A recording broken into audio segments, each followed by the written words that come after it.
como fundamento da minha reflexão, que vai ter como tema Família, Projeto de Deus. O tema do estudo é Família, Projeto de Deus. E aí vamos entender um pouquinho o que é isso, o que é família, quais os princípios bíblicos, quais as advertências, qual o padrão de uma família cristã, que envolve pai, mãe, filhos, como isso é importante para o reino de Deus, para a igreja, o corpo de Cristo. Eu quero ler Mateus capítulo de número 7, verso de número 24. Mateus capítulo de número 7, verso de número 24.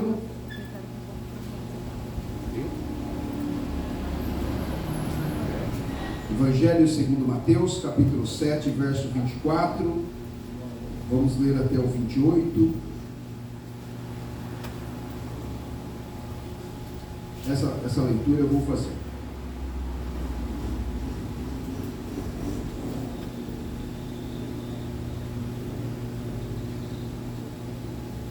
Diz assim o texto da palavra de Deus, eu estou lendo na Almeida atualizada. Todo aquele, pois, que ouve estas minhas palavras e as pratica, será comparado a um homem prudente que construiu a sua casa sobre a rocha.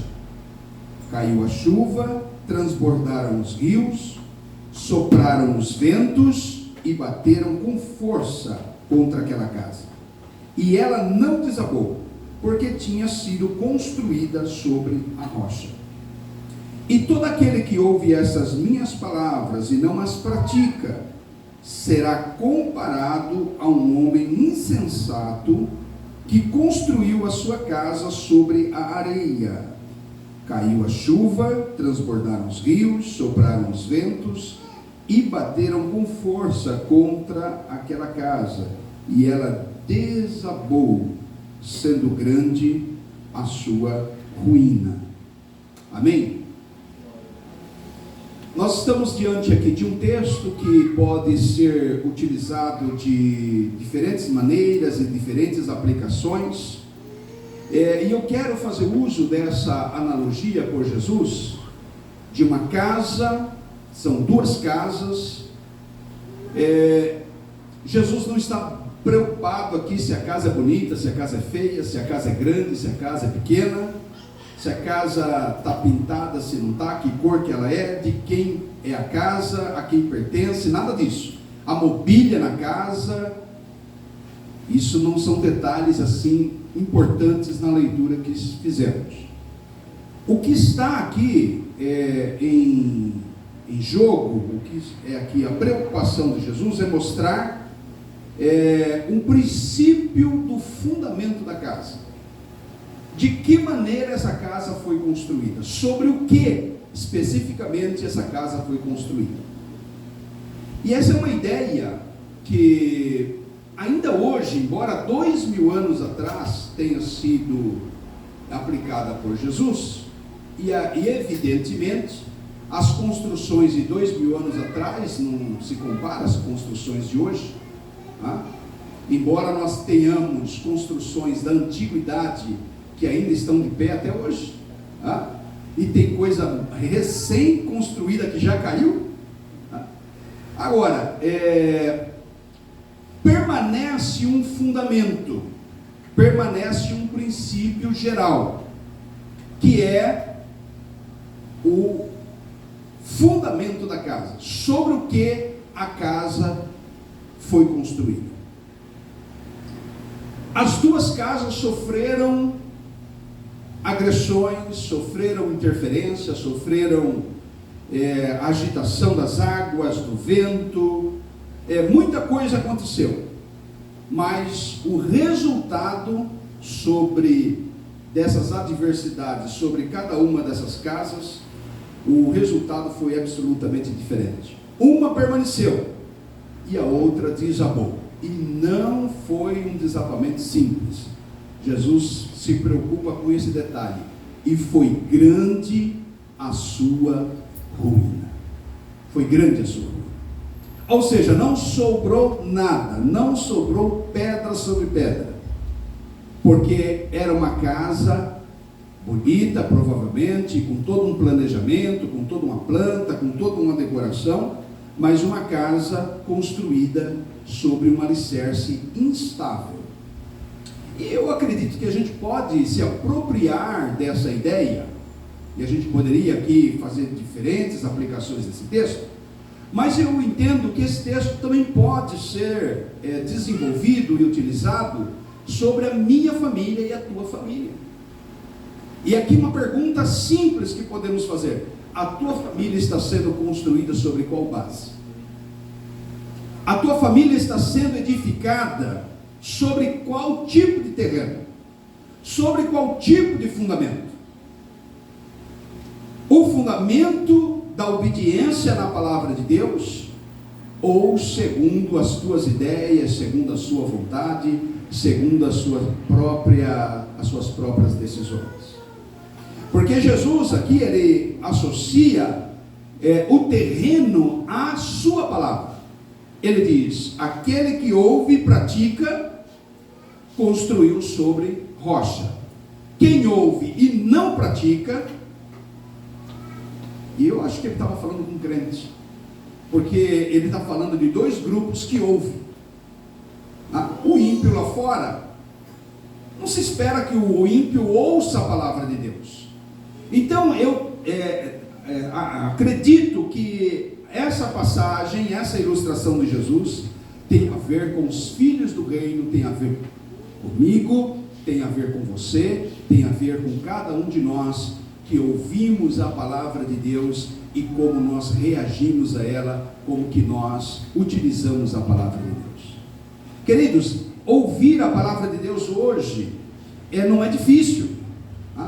Houve um tempo em que exemplares da Bíblia era a coisa mais rara do mundo. Ontem eu estive em Monte Sião ministrando ali, numa conferência na Igreja de Cristo Pentecostal Internacional, uma igreja que tem mais de 90 anos no Brasil. Eu não conhecia nem a história dessa igreja, e ali conversando com um dos pastores, ele me contou que um dos pioneiros daquela igreja, ele plantou mais de 60 igrejas no Brasil dessa denominação, que é uma missão pentecostal, que chegou no Brasil na década de 30, e ele rasgava a folha da Bíblia. Então quando ele conseguia uma Bíblia, ele arrancava a folha da Bíblia e distribuía folhas da Bíblia pelo sertão, e esse ministério começou no Nordeste, e ele fazia isso, para que as pessoas tivessem uma folha da Bíblia. Imagina a pessoa que pegou, por exemplo, o Salmo 23, vamos usar aqui aquele termo, deu sorte, né? Mas a pessoa, o camarada que pegou uma página de genealogia, o que ele vai fazer com essa página, gente? Seja honesto, né? Bem estranho isso, né? Mas, então assim, agora, você tem uma Bíblia aí? Levante a Bíblia assim. Se você não tem, senta do lado de um crente. Eu ouvi um pregador falar isso, achei interessante.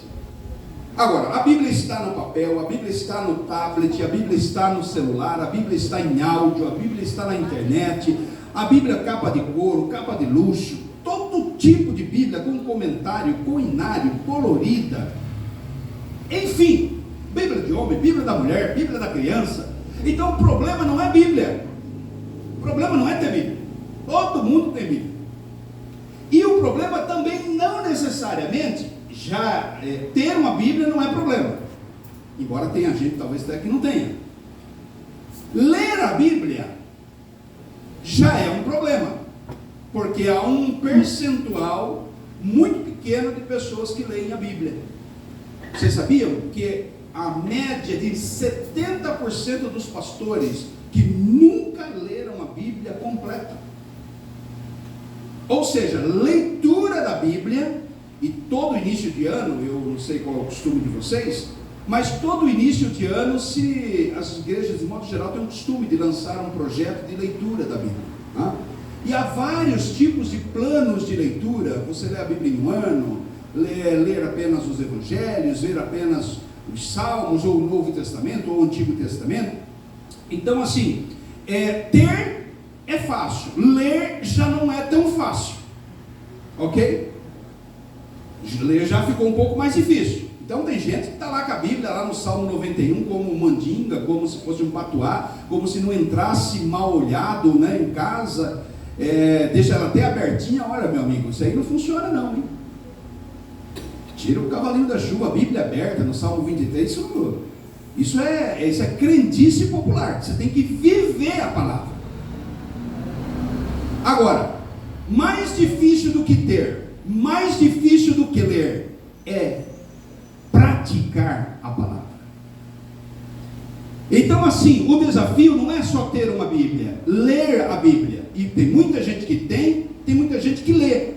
Mas a pergunta de Jesus é: quem ouve e pratica as minhas palavras? E se você trazer esse conceito para a sua vida familiar, a minha pergunta é: como que você tem lido a Bíblia? De que maneira a palavra de Deus tem lugar na sua casa? A Bíblia tem autoridade no seu lar. A Bíblia tem autoridade no seu casamento. A Bíblia tem autoridade na educação dos seus filhos. A Bíblia tem proeminência na sua casa. Ela é a regra de fé e prática da sua conduta dentro da sua casa. É fácil, queridos, ser crente na igreja. Aqui, né, todos nós aqui temos um estereótipo, né, paletó, enfim, os nossos costumes, não é isso? Todo mundo sabe que é crente na igreja. Agora em casa, e no trabalho, e aonde ninguém te conhece, na vida familiar, no seu relacionamento conjugal, na educação dos seus filhos, quem está educando seus filhos é a Bíblia, a palavra de Deus, ou são os videogames, ou é a televisão, são os jogos? E nós olhamos para esse texto preocupado, porque nós temos visto um índice de casas ruindo na igreja, famílias ruindo na igreja, casamentos com problemas na igreja. Pesquisas que estudiosos têm feito, os problemas nas famílias, os problemas nas casas que se encontram fora da igreja, têm se encontrado quase que no mesmo percentual dentro da igreja. Por que isso?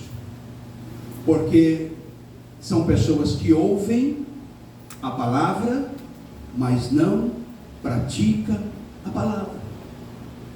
Qual o resultado de quem ouve e não pratica? Bateu o vento, transbordaram os rios,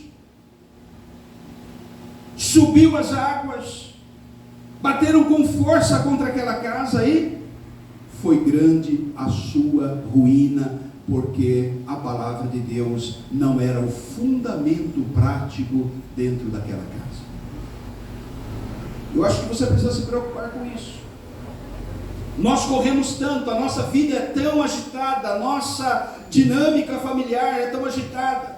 Papai sai de manhã, mamãe sai também, filhinho fica na escola, filhinho fica tarde sozinho, mamãe volta, papai volta, se desencontram, um vai dormir na frente do outro, outros trocam a noite por dia, e não há um espaço para a palavra de Deus em casa, não há um espaço para a doutrina em casa, não há um espaço para um culto em casa, não há tempo nem de orar na hora de comer, não há tempo nem de orar para dormir, não há tempo nem de orar ao levantar. Como é que nós podemos enfrentar o vento, enfrentar as águas, toda essa tempestade, se nós não estivermos firmados na palavra de Deus, queridos? Claro que a nossa referência é a palavra de Deus. E eu poderia aqui citar centenas de casos de famílias que deram certo. Mas também há uma outra centena de famílias que deram errado na Bíblia. E tudo por causa da palavra de Deus. Tudo pela obediência ou desobediência da palavra de Deus. E eu quero levá-los a pelo menos 4 exemplos. Eu escolhi aqui 2 exemplos de famílias que deram certo e 2 exemplos de família que deram errado. Vá comigo, por exemplo, no livro de Gênesis, capítulo de número 7. Gênesis capítulo 7, a família de Noé, o pregoeiro da justiça. Este homem é um modelo, este homem é um testemunho de alguém que soube colocar a sua família na arca. Inclusive eu tenho uma empresa de publicação de livros, né?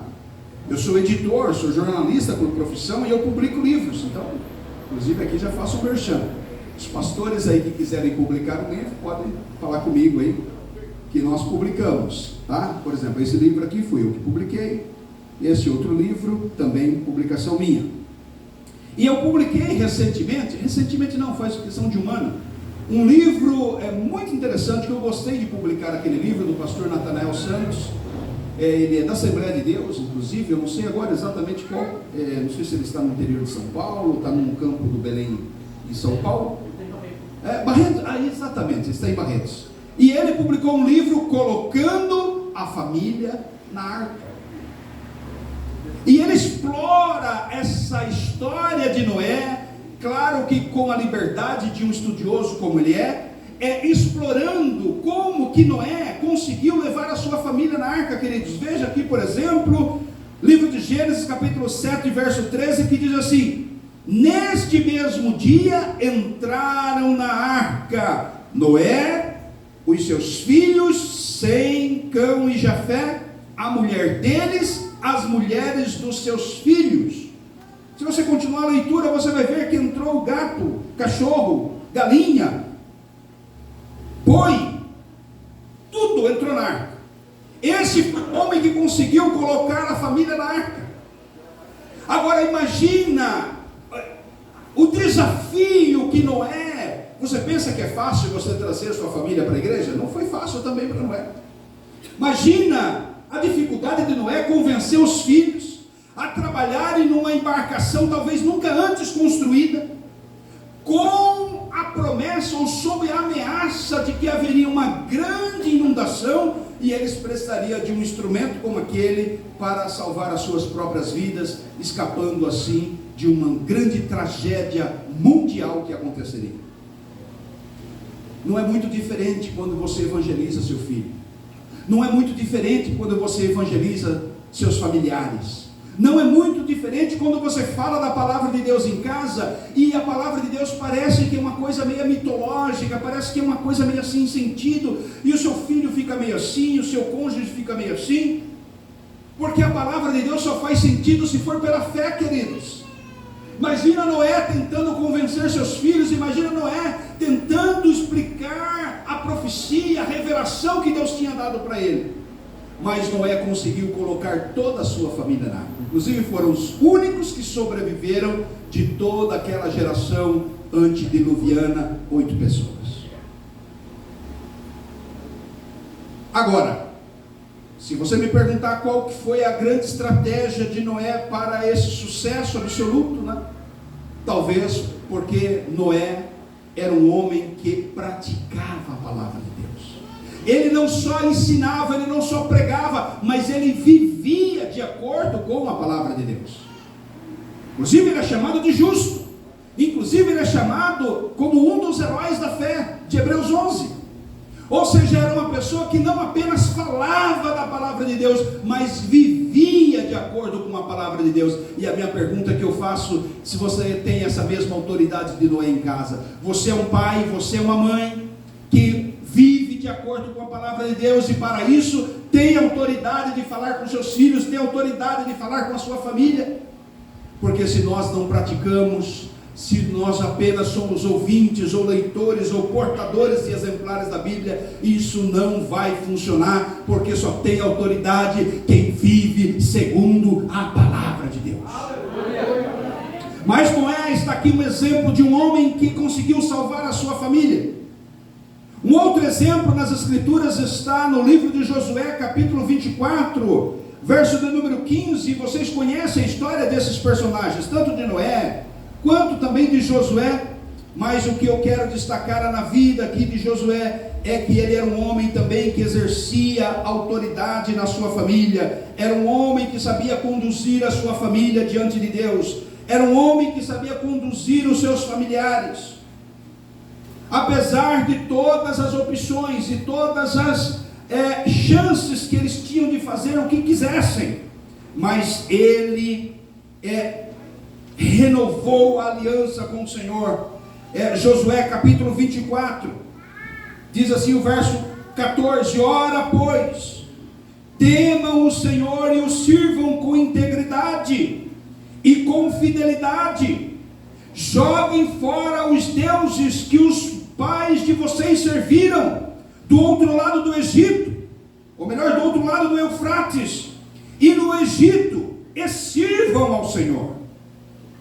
Então aqui ele está falando a palavra de Deus, aqui ele está exortando para que a nação de Israel, esse povo liberto do cativeiro, esse povo que viveu como escravo, agora que tinha vivido todas as experiências miraculosas do deserto, 40 anos peregrinando no deserto, mas um povo desobediente, um povo que ouvia e não praticava, um povo que lia, mas não praticava, o povo que fazia parte do povo de Deus, mas não tinha identidade de Deus. E ele chega com uma exortação pesada sobre o povo, dizendo: olha, a partir de hoje, que nós vamos atravessar o Jordão, que nós vamos entrar na terra prometida, lance fora os deuses, lance fora tudo aquilo que é contrário da palavra de Deus, e essa palavra serve para nós hoje. Lance, tira de dentro da sua casa. Aonde que estavam esses ídolos? Estava lá sobre a escrivaninha, estava lá sobre a estante, estava pendurado na parede, estava lá guardado num altar, dentro das casas dos israelitas.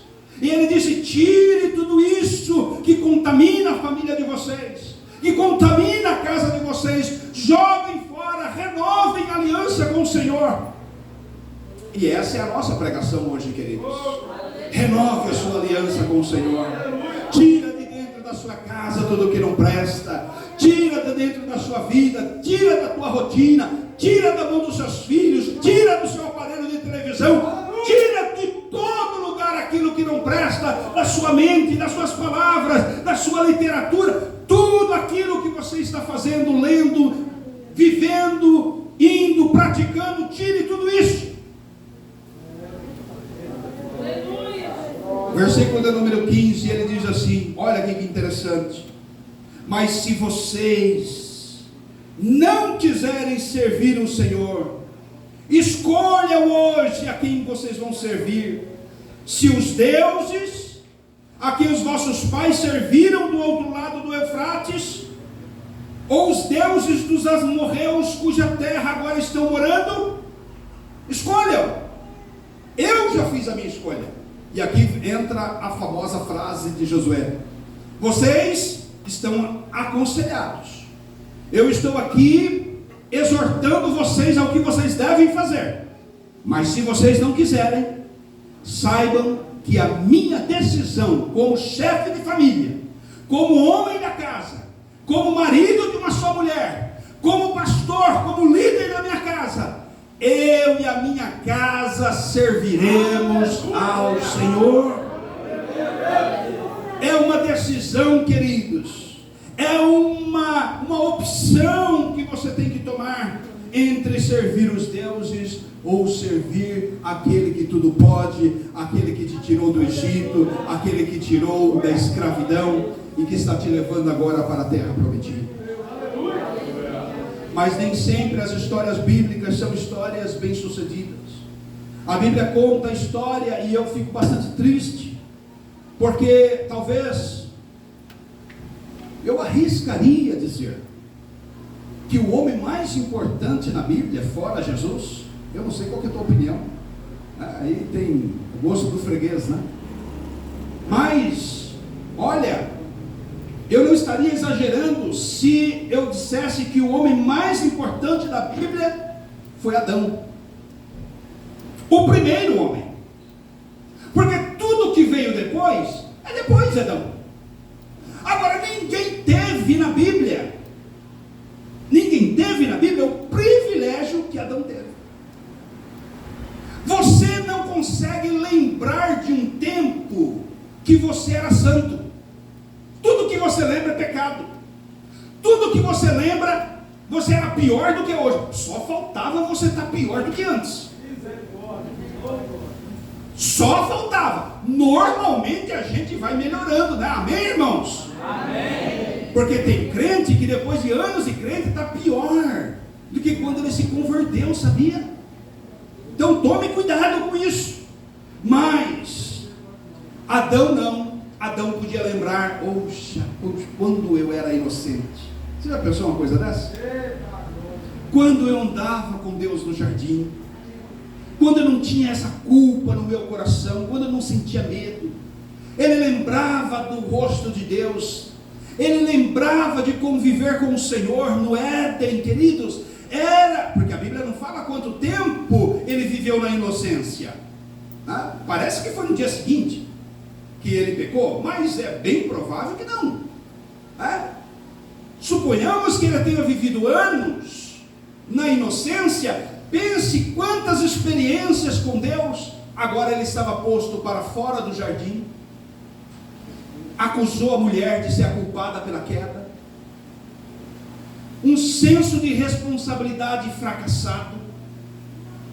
Agora ele fora do Éden, ele vive a tragédia de ver os seus filhos se odiarem. E o seu filho primogênito, e a ideia de um primogênito, se hoje tem um valor para nós, né? O nosso filho primogênito, imagina naquelas gerações passadas a importância de um varão, a importância de um homem para continuar o seu legado. Mas esse homem agora assassina o seu irmão mais novo e se torna o primeiro assassino da história humana. Que tragédia se abateu sobre a casa de Adão. Que tragédia aconteceu sobre a vida de Adão.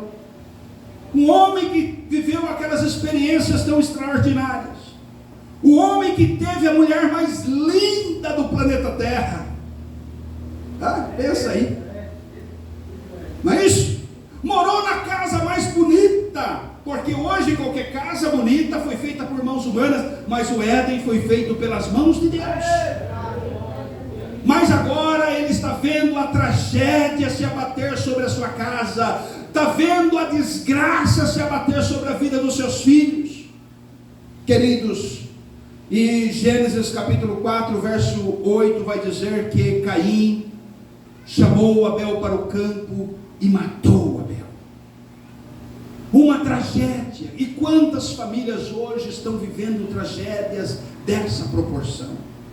Tragédias, intrigas entre filhos, intriga entre cônjuges, casamentos arruinados, filhos traumatizados, escândalo na família, testemunhos péssimos de homens e mulheres que pactuaram serem fiéis um para o outro até que a morte os separasse, mas agora vivem se odiando e vendo o ódio percorrer a sua família. Provavelmente filhos que também serão infiéis, filhos que também serão magoados, feridos, por causa de serem ouvintes, não praticantes da palavra de Deus. Adão é um exemplo de um homem que ouviu a palavra de Deus, mas não praticou a palavra de Deus, mas construiu a sua casa sobre areia. Quando bateu o vento, quando bateram as águas, quando foi forte o vendaval, a casa caiu e foi grande a sua rotina, a sua ruína. E a gente pode citar ainda outros casos. Eu vou citar o caso de Eli, pastor, sacerdote, alguém que estava na liderança do culto. E vocês sabem como os filhos deste homem eram pervertidos, eram ímpios.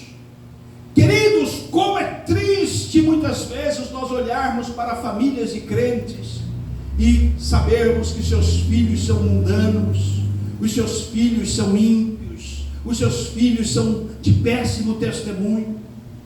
É claro que a gente não controla tudo, É claro que não somos culpados por tudo, mas eu estou aqui ilustrando a história de um homem que lhe faltava autoridade. A Bíblia diz que ele não repreendia os seus filhos. A Bíblia diz que ele bajulava essas crianças. Eram reizinhos dentro de casa. Papai Eli não tinha autoridade. Papai Eli não corrigia seus filhos. E eles profanavam o tabernáculo, profanavam o culto, profanavam o sacrifício. Quando se assava um sacrifício ali de expiação de pecados, imagina uma coisa dessa. Os meninos iam ali com um garfo, uma faca, tiravam um pedaço, achando que aquilo era um churrasco banal. Cometiam pecados terríveis diante do Senhor. O fim desse líder religioso, o fim desse homem de Deus, foi trágico. O fim desse homem foi uma coisa terrível, queridos. E aqui nós estamos diante de um cenário, pelo menos eu estou trazendo para você duas realidades positivas. Nós temos Noé e nós temos Josué como homens, como família, que viveram segundo a palavra de Deus e puderam então resistir às circunstâncias, porque a sua casa estava edificada sobre a rocha da palavra de Deus.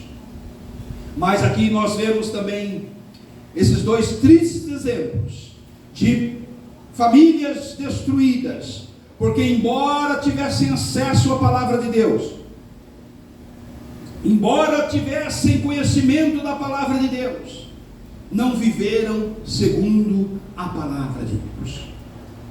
E aqui está nesta reflexão, nesse estudo que estamos fazendo sobre a família e o obreiro, a família e a igreja. Eu quero construir para vocês aqui um fundamento, para que vocês se preocupem com as vossas famílias. É a instituição mais importante da vida humana, queridos. A família é a célula máter da sociedade. A família é a célula máter da igreja. Quer derrotar a igreja, destrua as famílias. Quer derrotar uma sociedade, destrua as famílias. Sem famílias bem organizadas, sem famílias bem estruturadas, uma nação não pode se levantar com honra, uma nação não pode se levantar com moral diante das nações. Assim também uma igreja não pode ser uma igreja relevante se for formada de famílias fracassadas. Um ministério não pode se firmar se for firmado ou formado por famílias fracassadas. Nós lemos aqui na leitura oficial como tem que ser a vida do homem de Deus, marido de uma só mulher, que mantenha a idoneidade, seja de bom nome, de boa reputação, que mantenha os filhos sobre a disciplina e a admoestação. Você acha que esses conselhos da palavra de Deus que nós lemos aqui valem para a sua vida ou não? Valem para a nossa igreja ou não? Porque Deus é que instituiu a família. Portanto, a família é um projeto idealizado por Deus. A família não foi uma ideia de Adão. A família não foi a ideia de um profeta. Famílias não foram ideias de nenhuma sociedade antiga, mas foi o próprio Deus que instituiu família. E se nós aqui quiséssemos então fazer leituras importantes, eu convido vocês a Gênesis capítulo 1, verso 27 e 26, em que o Senhor então decidiu vou fazer-lhe uma adjuntora, vou fazer-lhe uma companheira. Deus não fez apenas uma mulher para Adão, fez uma esposa. E aqui está um recado para os varões: você não tem apenas uma mulher, você tem uma esposa. Uma esposa que constrói, portanto, uma mulher apenas pode te servir para prazeres. Mas uma esposa é muito mais do que isso. A esposa é tua ajudadora, a esposa é aquela que constrói a tua vida, que constrói a tua família, que vai parir teus filhos, que vai educar teus filhos, que vai te dar sustentação para o ministério, que vai te dar sustentação para a vida profissional, que vai pegar no batente junto com você. Valorize a sua esposa, valorize a sua mulher. Foi Deus quem criou. Foi Deus que criou. E criou com um propósito de multiplicação, de fecundidade.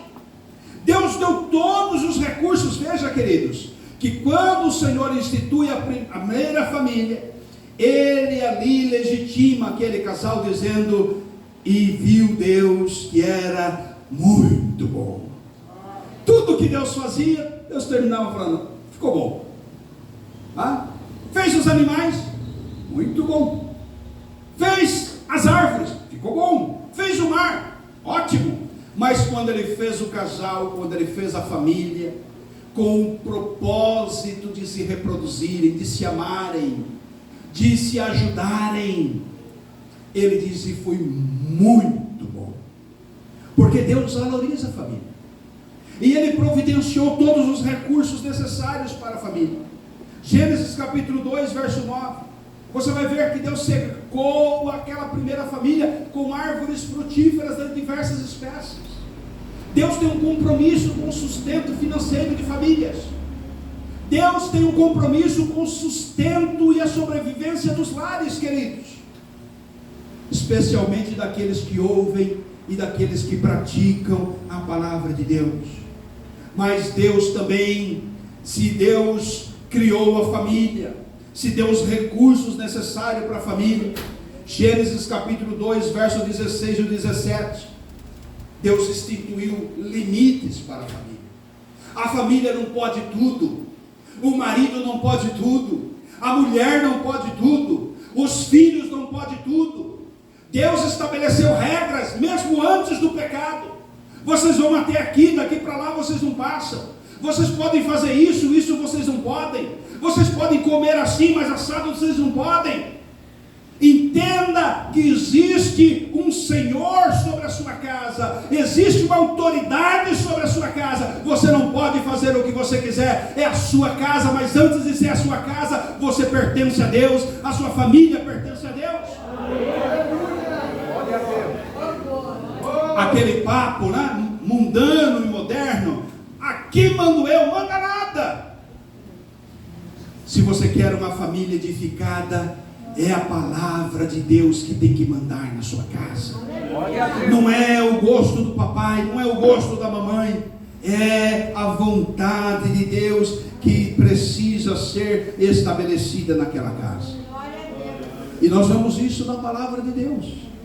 Então, mesmo nas leituras fundamentais dos textos bíblicos, nós vamos ver que Deus instituiu a família, preservou a família, deu condições para a família, criou um ambiente. O propósito da família não é só a reprodução, mas é a autoproteção, ajuda mútua. E isso precisa acontecer em casa também. E nós poderíamos explorar todas essas questões em detalhes, mas eu quero avançar com vocês aqui, para que vocês entendam alguns princípios importantes para a família que Deus estabeleceu. Uma família precisa ter elevado padrão moral. Uma família precisa ter honra. Uma família precisa ter espiritualidade. Você precisa ser mais espiritual na sua casa do que você é na igreja. Você precisa ser mais crente em casa do que na igreja. Você precisa louvar mais em casa do que na igreja. Porque esse é o propósito de Deus para a família. Quando uma família cresce sobre esses pilares da obediência à palavra de Deus, da reverência à palavra de Deus, nós vamos começar então a usufruir das bênçãos familiares, aquelas que o Senhor estabeleceu sobre cada uma casa, sobre aqueles que obedecem à sua palavra. Eu quero destacar com vocês, queridos, um tema central na família: é a unidade. Veja que, por exemplo, Mateus capítulo 19, verso de número 6, Mateus capítulo 19, verso de número 6, a palavra de Deus vai nos exortar em relação à unidade. Como você pode viver uma família ou edificar uma família num clima de guerra, num clima de confusão, num clima de guerra. Então precisa se estabelecer unidade dentro da sua casa. Então você precisa, e para isso nós não temos outro caminho senão conversar, senão dialogar, acordos dentro da família, para que haja um clima de paz dentro de casa, para que haja um clima de unidade dentro da casa. O pai e a mamãe precisam tomar cuidado com as briguinhas, né? O pai e a mamãe precisam tomar cuidado com as confusões dentro de casa, o desrespeito mútuo dentro de casa, e os filhos que assistem isso, e isso mina a sua autoridade. Mas também os pais precisam manter a autoridade e a disciplina entre os filhos, para que não criem guerra entre eles. Começa um filho com com o outro, você já tem que pôr o seu pé no meio e falar: acabou essa palhaçada, acabou essa briga, cada um para um canto. Peçam perdão para o outro, peçam desculpas um para o outro, construindo uma relação de unidade dentro de casa. Porque quando Deus ajuntou o homem e mulher, Ele não ajuntou, queridos, uma família para que nós vivêssemos em guerra, para que nós vivêssemos nessa falta de união que muitas vezes nós temos visto dentro das nossas casas. E eu estou falando de coisas simples aqui, eu não quero trazer aqui para vocês nenhuma novidade. Eu quero falar para vocês de coisas que acontecem na minha casa, coisa que acontece na sua casa. As tuas boas experiências você pode compartilhar com outros irmãos, mas as suas dificuldades você também pode pedir ajuda, para que a sua casa seja edificada em unidade, uma casa respeitosa, papais que se respeitam, filhos e irmãos que se respeitam. Amém, queridos? É o cuidado na família. A comunhão espiritual também é uma característica dentro de uma família cristã.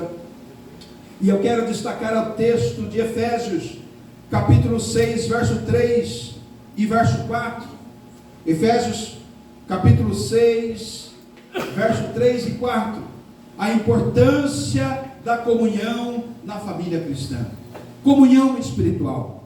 Que haja liberdade de orar. Infelizmente, certa ocasião, aconselhando uma família, e eu pude ouvir do pai dizendo: pastor, eu tenho vergonha de orar na frente dos meus filhos. Nós temos vergonha de orar, nós não sabemos orar. Esse é um problema espiritual dentro da família que precisa ser cuidado. Veja o texto que está aí: vós pais, não provoqueis a ira sobre os vossos filhos, pais, criai-os na doutrina e na admoestação do Senhor. Porque você precisa promover isso dentro da sua casa. Você precisa, você pai, você mãe, se o pai não está muito nesse clima de espiritualidade, a mãe pode exercer isso em casa. Mas é bom que ambos tenham essa conexão espiritual, que haja essa unidade espiritual, que os pais possam compartilhar a palavra de Deus dentro de casa com seus filhos.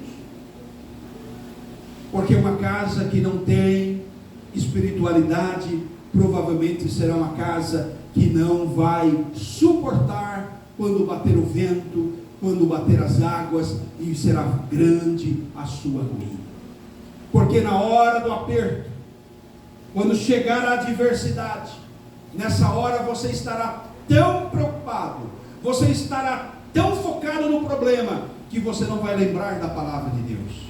É importante que a palavra de Deus seja semeada nos tempos bons, para que no tempo próprio ela possa servir de base para a sua vida, ela possa servir de princípios morais para a sua família, para a sua casa.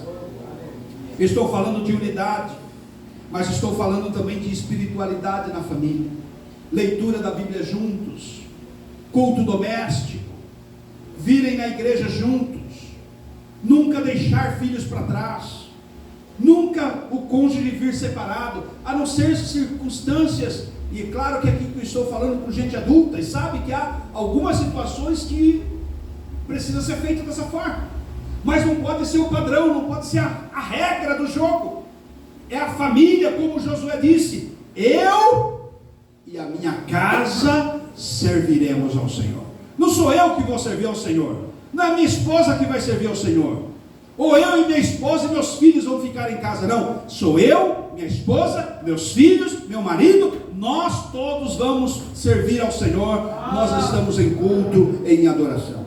Glória a Deus. Um outro princípio importante numa família cristã é a hierarquia funcional. Deus estabeleceu um modelo de liderança na família. Infelizmente, as famílias têm sido afetadas por valores mundanos. Os casamentos têm sido afetados por valores seculares. E o padrão do modelo bíblico da liderança em casa, o homem como cabeça no lar, tem sido questionado por essa sociedade corrompida, colocado em xeque a responsabilidade masculina na casa, e homens que têm terceirizado a sua responsabilidade para a mulher, e isso tem trazido uma grande tragédia sobre a casa, trazido uma grande tragédia sobre as famílias.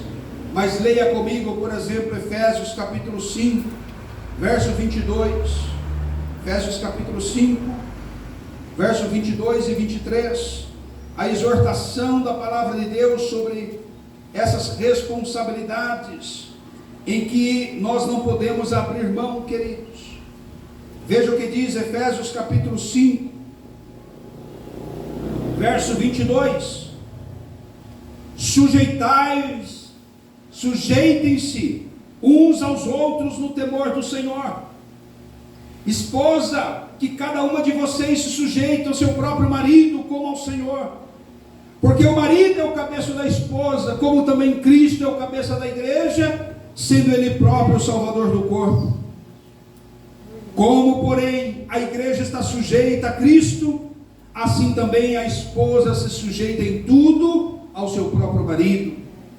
Maridos, que cada um de vocês amem a sua esposa, como também Cristo amou a igreja e se entregou por ela, para que se santificasse, tendo-a purificado por meio da lavagem de água pela palavra, para apresentar a si mesmos como igreja gloriosa, sem mancha, sem ruga, sem coisa semelhante, porém santa e sem defeito. Assim também o marido deve amar a esposa, a sua esposa, como o seu próprio corpo. Quem ama a esposa, ama a si mesmo, porque ninguém jamais odiou o seu próprio corpo. Ao contrário, o alimenta e cuida dele, como também Cristo faz com a igreja, porque somos todos membros do seu corpo. Eis porque o homem deixará o seu pai e a sua mãe, e se unirá à sua mulher, tornando-se os dois uma só carne. Grande é este mistério, mas eu me refiro a Cristo e à igreja. No entanto, também quanto a vocês, que cada um ame a própria esposa como a si mesmo, e que a esposa respeite o seu marido. Puderem me ajudar com uma toalhinha, um lenço, está muito calor aqui.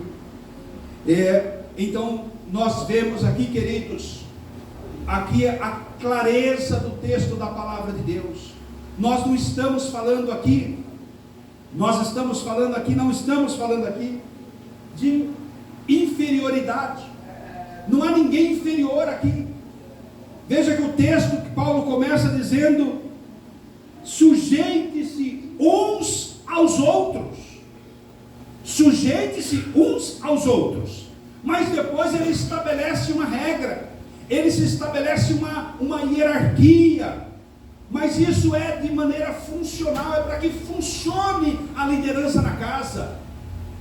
Lugar em que todo mundo manda, ninguém manda no final das contas, mas é preciso uma liderança para apontar o caminho, para apontar a direção.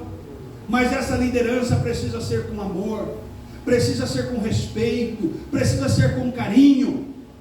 Então aqui há uma exortação tanto para a esposa quanto para o esposo: mas respeitem essa hierarquia dentro das vossas casas, respeitem esse mandamento, porque isso daqui vale para qualquer tempo. Essa doutrina vale em qualquer lugar, em qualquer situação. Paulo aqui não está falando apenas de um país, de uma cultura, mas é uma exortação para as famílias cristãs, para que funcione corretamente. Mas infelizmente nos dias de hoje, Nós temos visto, nos dias de hoje nós temos visto o mundo cada vez mais atacando a igreja nesses contextos, e uma inversão dos papéis, e tem custado muito caro para as famílias, tem custado muito caro para os maridos, tem custado muito caro para as esposas,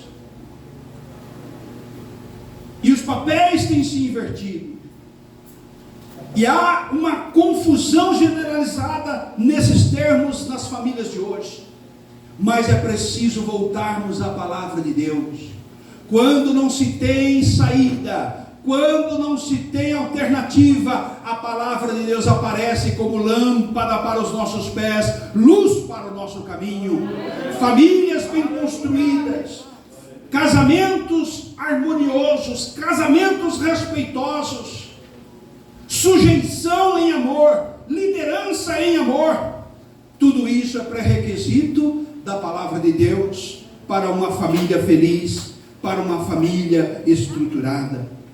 Sobretudo, o amor, o carinho, o respeito, é o que o apóstolo Paulo vai trabalhar na sua primeira carta de Coríntios, capítulo de número 13. Se você puder acompanhar comigo, 1 Coríntios, capítulo de número 13, em que o apóstolo Paulo então vai falar da importância do amor na família. E este é um amor que não pede nada em troca. Esse é o tipo do amor ágape, o amor verdadeiro, o amor que se doa, que se entrega.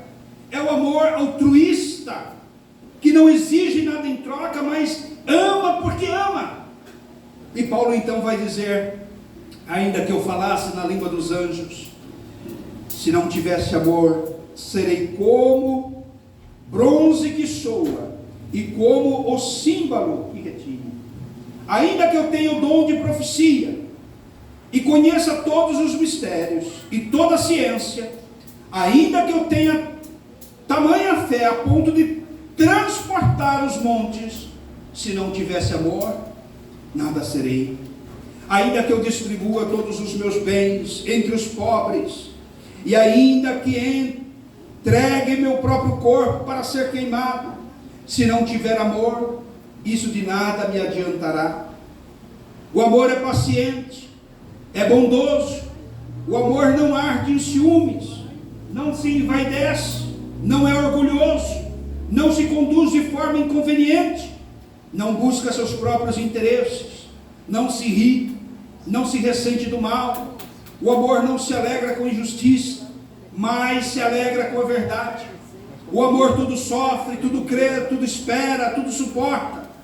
O amor jamais acaba. Havendo profecias, desaparecerão. Havendo línguas, cessarão. Havendo ciência, passará. Mas o nosso conhecimento é incompleto e a nossa paciência é incompleta. Mas quando vier o que é completo, então o que é incompleto será aniquilado. Quando eu era menino, falava como menino, sentia como menino, pensava como menino. Quando cheguei a ser homem, desisti das coisas próprias de menino, porque agora vemos como espelho de forma obscura, depois veremos face a face. Agora meu conhecimento é incompleto, depois conhecerei como também sou conhecido. Agora, pois, permanece a fé, a esperança e o amor. Esses três, porém o mar dele é o amor. Sobretudo, casamentos felizes, casamentos estruturados, famílias edificadas sobre a rocha, que pode bater o vento, pode bater a água, pode vir o terremoto, mas a casa permaneceu em pé, porque ouviu a palavra e praticou a palavra. Eu quero orar pela sua casa, eu quero orar pela sua família neste momento. Sentado como estamos, você pode curvar a sua cabeça e pensar por um momento com a maior honestidade do mundo, com a maior honestidade possível. Você possa orar pela sua casa, e você possa se arrepender pela forma com que você tem conduzido a sua casa. Faça uma pergunta para você mesmo: será que a minha casa está edificada sobre a rocha? Será que a minha casa, o meu casamento está edificado sobre a rocha? Será que a palavra de Deus é ouvida e praticada na minha casa? A palavra de Deus é ouvida e praticada no meu lar? A palavra de Deus é ouvida e praticada na minha vida? Ou eu estou vivendo como aqueles ouvintes esquecidos que ouvem, mas não praticam? Peça para o Senhor guardar a sua casa, para que Ele edifique a sua casa, para Ele proteja a sua casa, que na hora do vento, na hora das águas que transbordam, dos rios que correm e baterem contra a sua casa, que você esteja unido em família, que você esteja em segurança dentro do seu lar, podendo perder tudo, mas a base da sua família estão guardadas em Cristo, estão guardadas na palavra de Deus. Pai, em nome de Jesus, nós oramos neste momento, colocamos diante do Senhor as nossas famílias, colocamos diante da Tua presença, Senhor, o meu lar, a nossa casa, Senhor, esposas, maridos, filhos. Senhor, vivemos hoje contra uma força poderosa do mundo, que ataca a família, que ataca os lares, que ataca a nossa casa. Os ventos são fortes, os ventos são poderosos, os rios têm se transbordado e batido com força contra as nossas famílias. Senhor, ensinando uma moral que não é a moral da Tua palavra, ensinando um comportamento que não é um comportamento da Tua palavra. Esses são ventos uivantes, são águas agitadas. Mas guarda a casa do meu irmão, guarda o casamento da minha irmã, guarda o casamento do meu irmão, guarda esta família, guarda esses filhos, guarda os nossos filhos no temor do Senhor. Senhor, nós declaramos que nossos filhos te pertencem, nós declaramos que a nossa família te pertence, nós declaramos que a nossa casa te pertence, e nós não queremos entregá-la, Senhor, ao adversário, entregá-la ao mundo, mas nós declaramos no nome de Jesus que o Senhor é Senhor na minha casa, que o Senhor é Senhor na minha vida, que o Senhor é Senhor no meu casamento. Lançamos fora os ídolos, lançamos fora as imagens, lançamos fora tudo aquilo que não presta da nossa casa, e declaramos: eu e a minha casa serviremos ao Senhor. Glória a Jesus, glória a Jesus. Deus nos abençoe, queridos.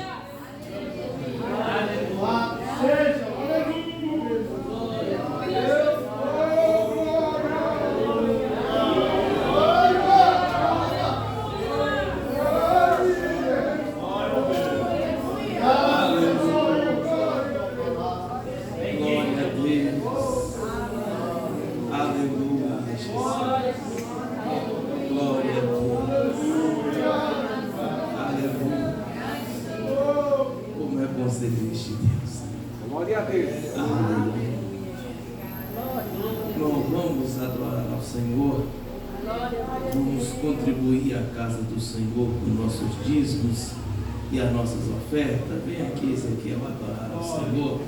Aleluia. Glória a Deus.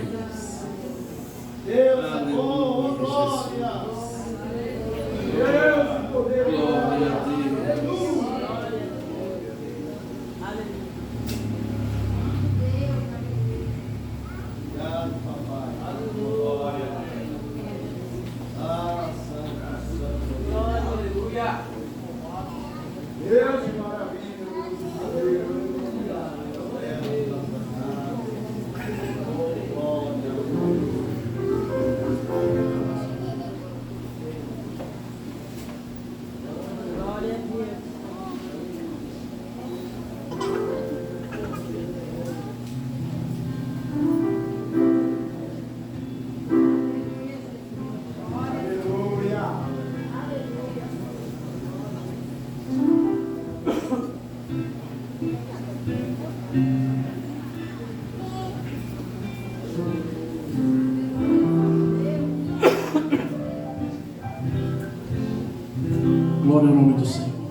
esse ano estou, não parece, mas estou completando 40 anos de carreira. Ó.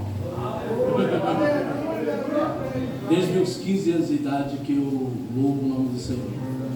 Eu vou cantar aqui, o primeiro hino que eu cantei na igreja, depois que eu comecei, é um hino muito conhecido, mas a mensagem dele é muito atual. Diz assim: Deus enviou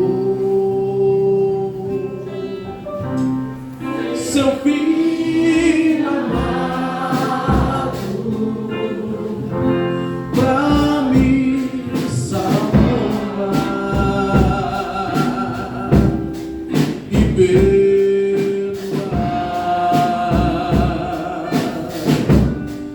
Na cruz morreu por meus pecados, mas ressurgiu, é vivo, o Pai está, porque Ele vive, eu posso crer no amanhã, porque Ele vive.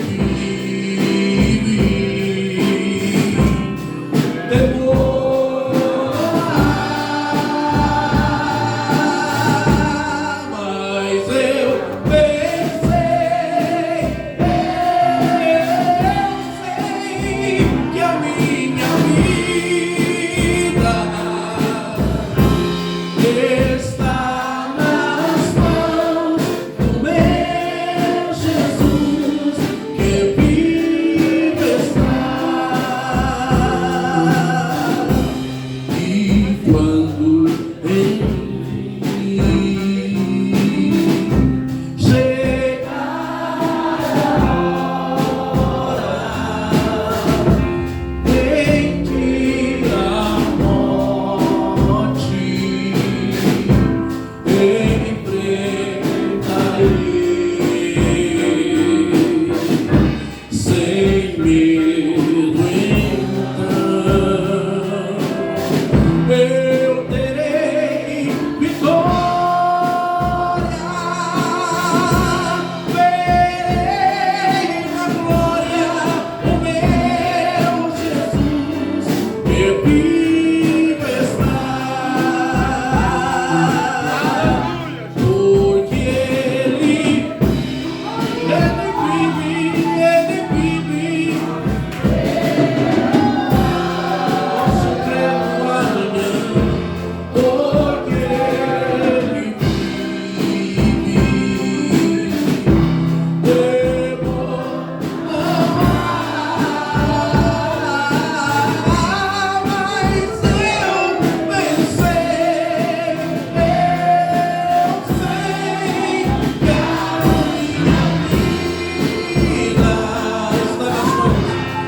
vida está nas mãos do meu Jesus, que vivo está.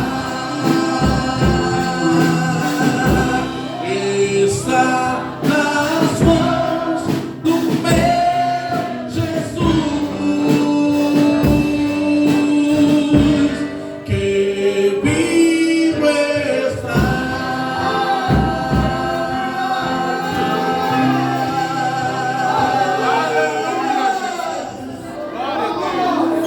Glória a Deus. Aleluia. Glória ao nome do Senhor.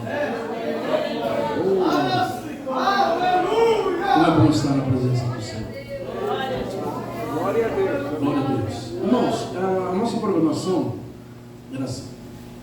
O preletor ia falar 1 hora, ele já fez a primeira parte, depois a gente ia ter um intervalo, e aí a gente ia dar liberdade para ele concluir ou abrir para perguntas, tá?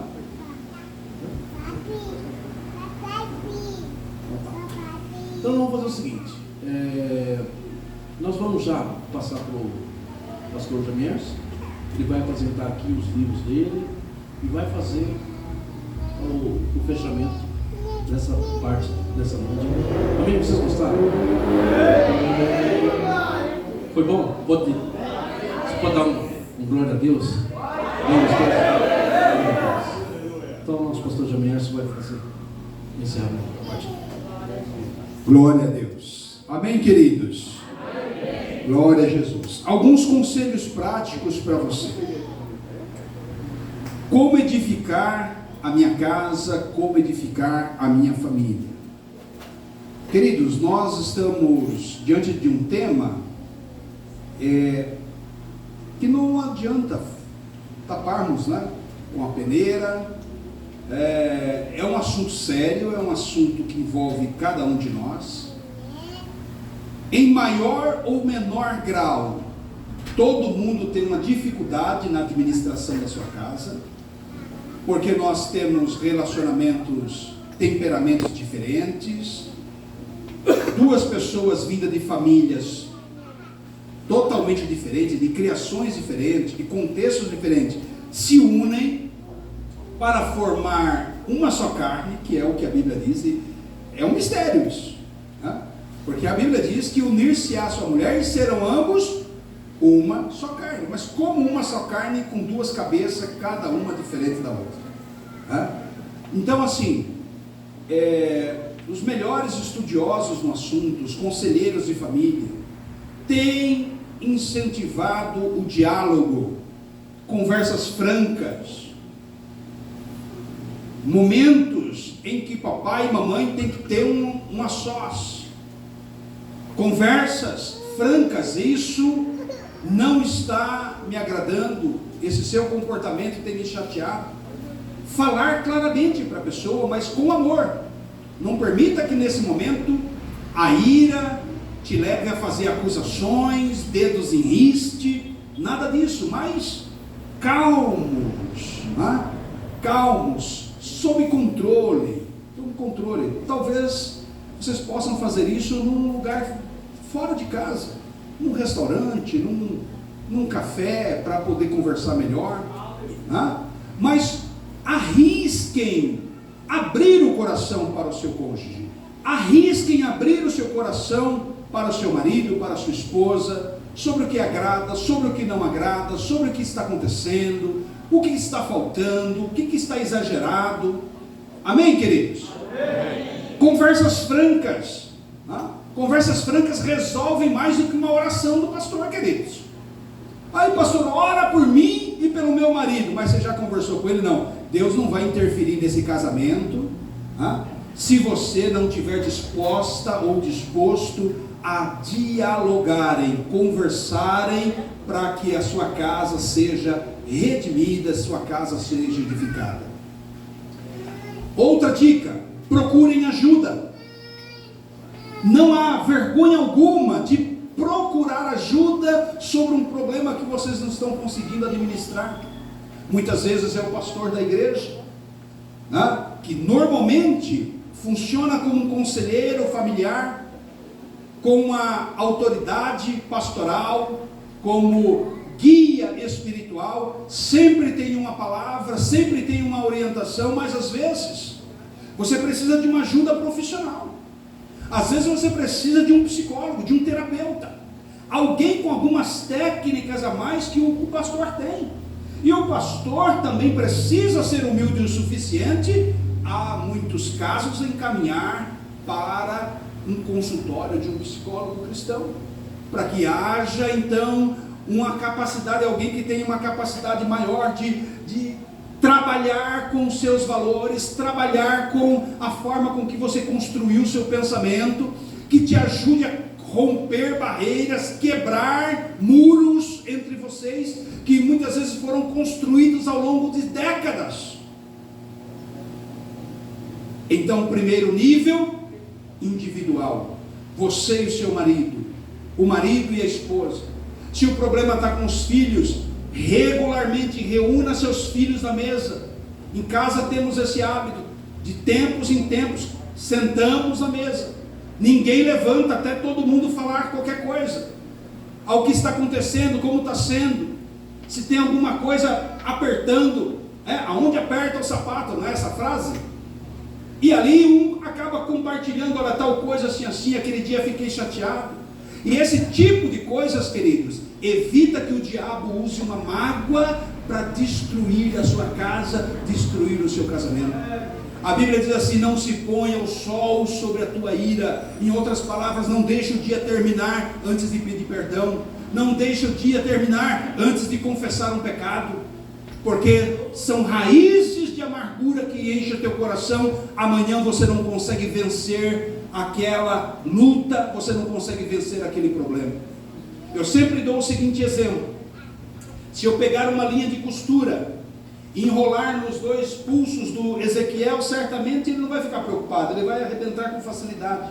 Mas 2 linhas, 2 voltas, ele também não vai ficar preocupado, e ele vai arrebentar essa linha.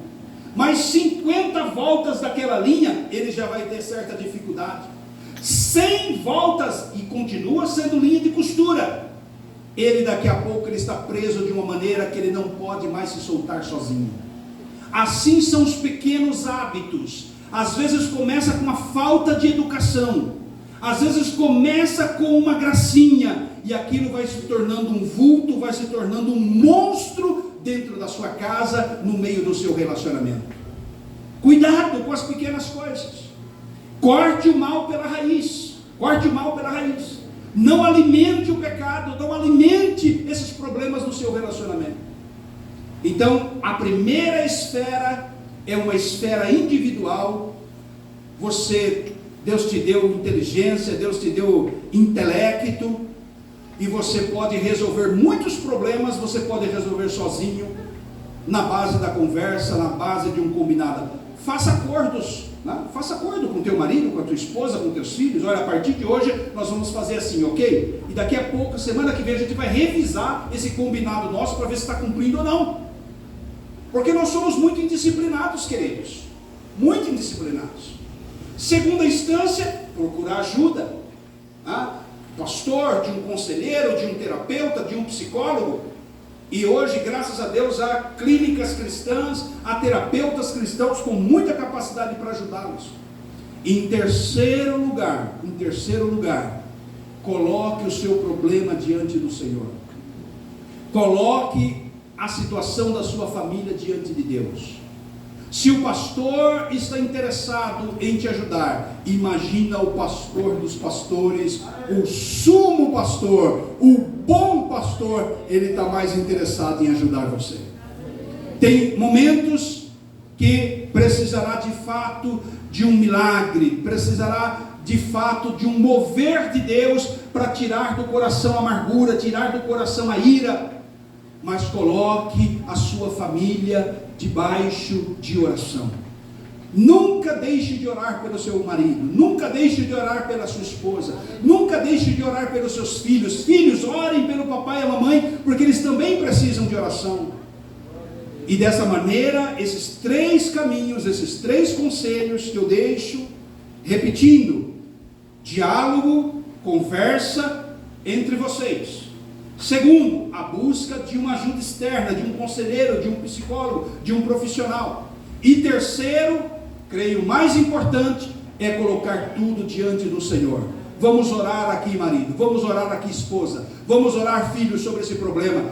Orem juntos, amém? Eu tenho certeza que Deus há de abençoar a vida de cada um de vocês. Glória a Deus. Quero agradecer Ezequiel, pastor Erivaldo. Falei certo? Erisvaldo. Amém. Glória a Deus. Uma alegria estar aqui com os irmãos. Eu trouxe 2 livros, se vocês quiserem conhecer. Esse livro aqui, eu sou o autor dele, publicado pela CPAD, sobre a doutrina da salvação. De que maneira nós somos salvos? Como que Deus realiza a nossa salvação? Tá? Esse é o tema desse livro. O título dele é Arminianismo Puro e Simples, que é uma tradição evangélica sobre a doutrina da salvação. Um outro livro muito interessante é esse aqui, o Milagre Moraviano. Se eu perguntar aqui, quem já orou 10 minutos? Quem consegue levantar a mão? 10 minutos? Oh, levanta, pelo amor de Deus, irmãos. Eu achei que todo mundo ia levantar. Uma hora. Quem consegue orar uma hora? Quem consegue orar um dia inteiro? Quem consegue orar um mês inteirinho? Consegue? Que tal uma vigília que durou 100 anos? 100 anos de oração ininterrupta, 24 horas por dia durante 100 anos, um século. É a história contada nesse livro. São os irmãos moravianos. É considerado o maior avivamento que aconteceu na Europa desde o Pentecostes da igreja primitiva. Uma oração, uma vigília de oração que começou como se não quisesse nada e caiu a presença de Deus sobre esses irmãos na Morávia, uma das região da Alemanha, e eles foram então visitados por Deus de uma maneira tão poderosa que a oração não terminou durante 100 anos de oração sobre a liderança do conde Zinzendorf. Essa história está contada aqui nesse livro, você pode conhecer, tenho certeza que vai impactar a sua vida. Então, um é mais teológico, outro é mais devocional, mais de história, mas creio que ambos vão te ajudar a entender melhor a palavra de Deus. Amém, queridos? Deus nos abençoe, em nome de Jesus. Muito obrigado.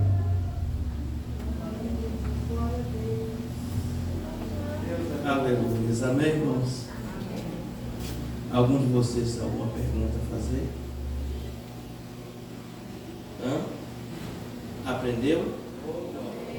Amém. Aleluia. Glória a Deus. Quantos estão felizes nessa noite com a presença do nosso pastor? Glória a Deus. Já está convidado novamente, né? Glória a Jesus. Bom, nós só temos que agradecer ao nosso companheiro. Não mediu esforço nenhum de sair de Guarulhos. Para ele chegar até aqui, ele demorou 2 horas e 17 minutos para chegar aqui. Deixou seus afazeres ali para atender o nosso pedido, para estar aqui ensinando para nós aqui esta noite. Então, minha gratidão, meu muito obrigado, pastor. É bom por nós atendermos. Eu quero agradecer cada um de vocês.